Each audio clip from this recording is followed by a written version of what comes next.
Hey everybody, it's Lori from Teach Through Love. I am here today with Mariana Ocampo. She is one of my parent educators. Thank you, Mariana, so much for joining me. How are you?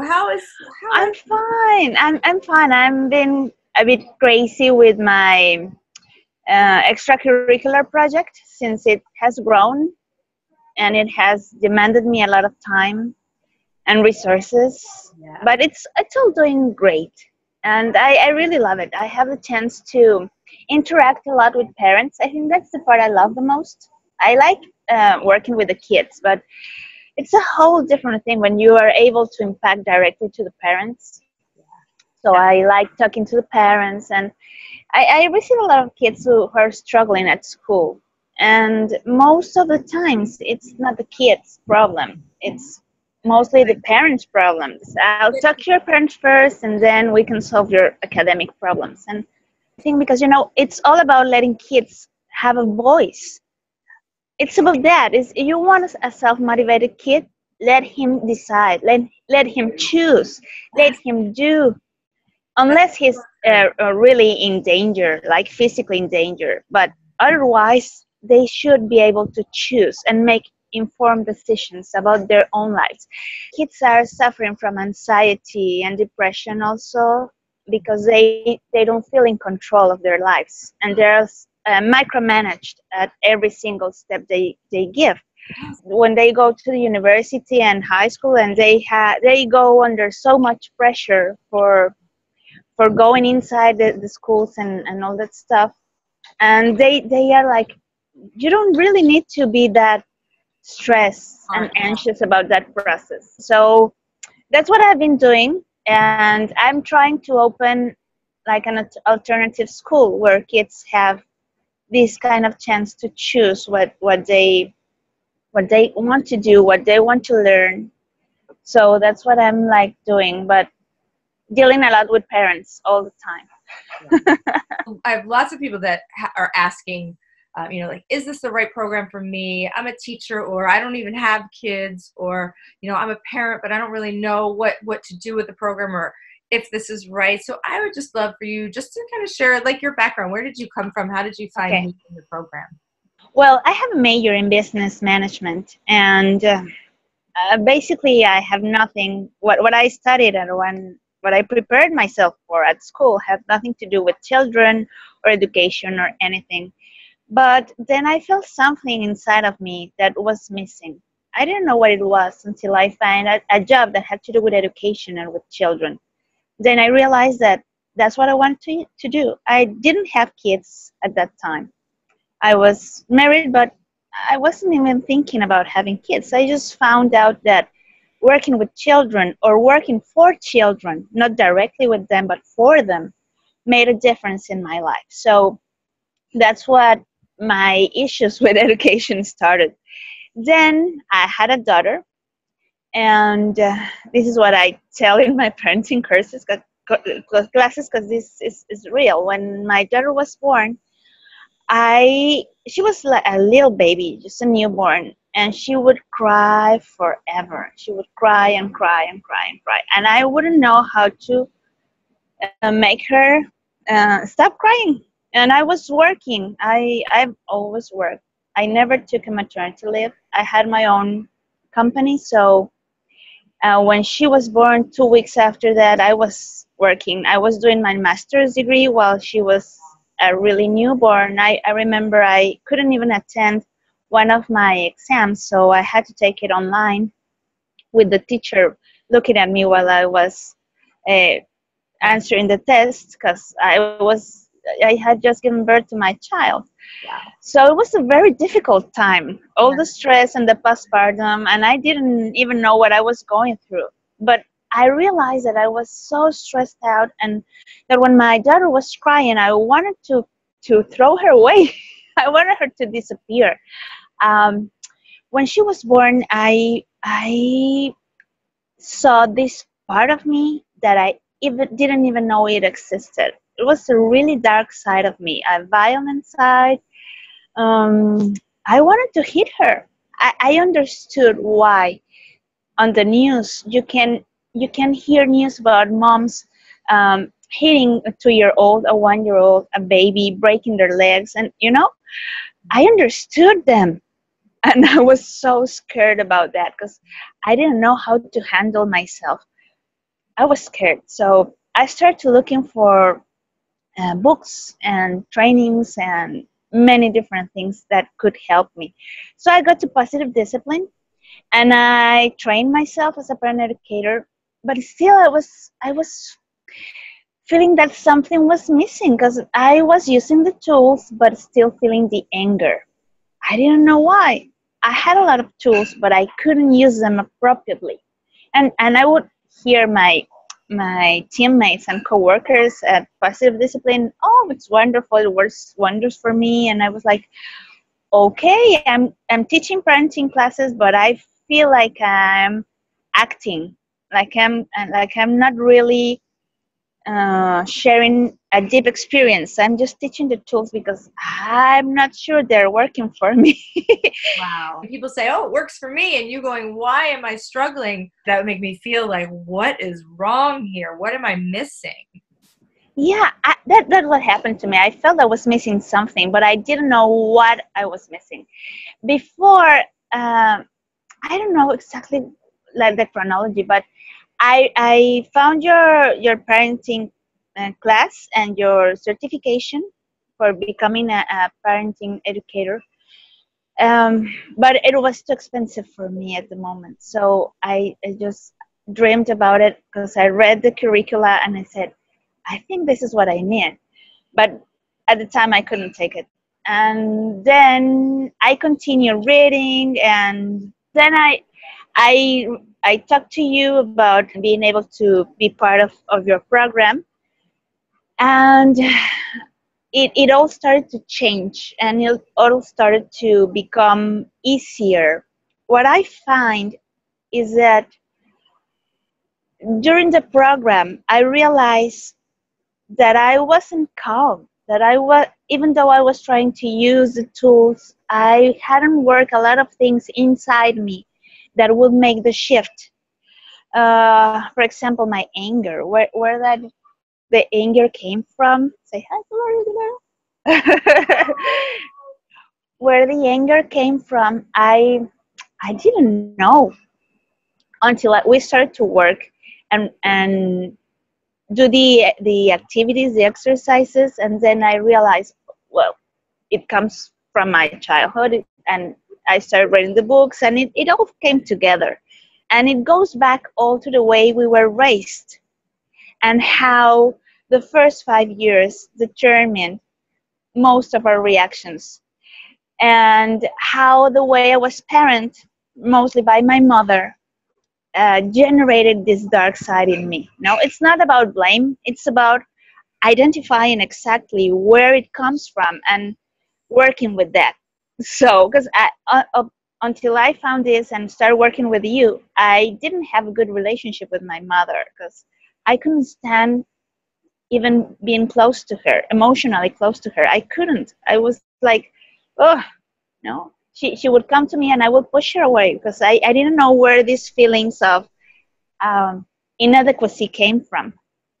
Isn't that So amazing how we can be so unconscious and yet react on an unconscious level to this pattern that we've created with each other? That's kind of amazing when we can like really. it is amazing. So then I've taught a lot of parenting classes. I'm not teaching right now parenting classes, but I think I use everything we learned when I talk to parents in like an one-on-one counseling. It's not my job actually, but it has everything to do with what I do now because I receive children which are in pain from what they're going through school, and I have parents in pain for what their children are going into school. What I love about what you've been saying is, well, one is that you don't have to work as a parent educator to be able to use it, but it's informed the kind of information and experience and learning and teaching that you can offer your parents when they come in with kids that are struggling in all those ways. It informs how you help them because you see the deeper issue. You don't stay focused on surface behaviors like so many in that academic educational world will do. We'll focus on changing or stopping or extinguishing behaviors so that we can get this other result, and we never realize that it's a whole connection, a skills and a self-regulation piece that we all need to work together. So it's just kind of cool how you've been sharing how you can use it, and not in just this parent education model, but really to inform the business that you already had. Yes, yes. For example, I have this example about a mother with a child who's in kindergarten. And here in Mexico, most private schools are demanding that preschoolers at age 5 are already reading and writing. So that, I know, and that puts a lot of pressure in parents, because for many reasons, children do not achieve that milestone, according to school. For many reasons, and most of the reasons have nothing to do with children. But then I have parents coming to me, because I teach reading and writing, and they are so stressed out. And then their own childhood comes into projection, because, oh, my girl is not reading. What am I doing wrong? I'm not a good mother. All this, they don't say it like explicitly, but this is what they're thinking. Yeah. What they're thinking is, my children, it's not doing good at school, then I'm a lousy parent. It's my fault. I'm not doing things right, and she's not performing accordingly in school because of me. And they suffer. Parents suffer, and children suffer. So by healing parents' suffering and making them realize that they're doing their job, that they're doing a great job with their children, and talking about how their own childhood is projecting in their children, and that they're different, and that their child is fine, and they don't need to have that anxiety, and what the stress is doing on them and on their child, and why their child is not learning because of that pressure. This year, everything came together.